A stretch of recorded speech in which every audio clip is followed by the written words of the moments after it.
Accident এবং এভাবে কিভাবে স্যার আমি সামনে আসছিলাম না, হ্যাঁ আমার কল করছে, তার জন্য আমি আইছি। আইডি অ্যাক্সিডেন্ট হয়েছে, তো দুইটা লোক এদিকে পড়ে আসলো, হ্যাঁ ওখানে একজন এখানে একজন, আর ড্রাইভাররা ভিতর থেকে খুব মানে আমাদের এলাকার লোক খুব মানে পরিশ্রম করে খুব কষ্ট করে ড্রাইভারটা স্যার বাইক করে পুলিশের গাড়ির মাধ্যমে হসপিটালে পাঠানো হয়েছে। যে ট্রাক গাড়ি ড্রাইভার না বাসের ড্রাইভার? বাসটা কোন জায়গা থেকে যায়? প্যাসেঞ্জার নামে দিয়ে আইতেছে খালি, ওই ওই তো এটা তো এদিকে যেতেছে দেখই আছে, তো মানে আমরা তো দেখছি না কিভাবে হয়েছে।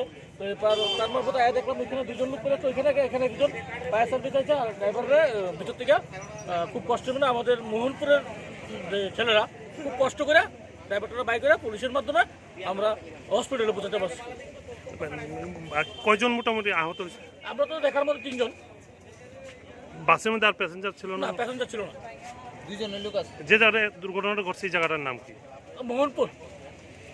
কটা নাগাদ হয়েছে? কয়টা না? আধা ঘন্টা হলো।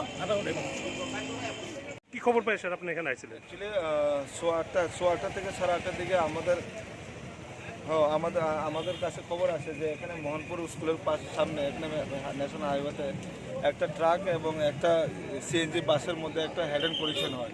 সঙ্গে সঙ্গে আমরা ঘটনাস্থলে আসি, হ্যাঁ টিএসআর, সিআরপিএফ এবং আমাদের রানেবাজার পিএসের অফিসারদের নিয়ে এসে দেখি বাসে 3 জন ইনজোর্ড এবং 3 জনের মধ্যে দুইজন ফায়ার ইমার্জেন্সি সার্ভিস শিফট করে, আর একজন ইনজুর্ড ড্রাইভার, বাসের ড্রাইভার। তারপরে তাকে আমরা আমাদের গাড়ি দিয়ে এখনো রানীবাজার হসপিটালে শিফট করছি।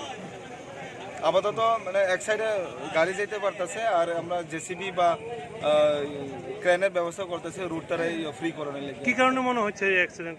অ্যাকচুয়ালি এখন কি কারণে হতে পারে, এখন তো মেকানিক্যাল কিন্তু ডিসঅর্ডার থাকতেও পারে।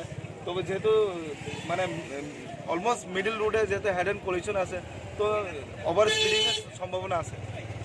Thank you.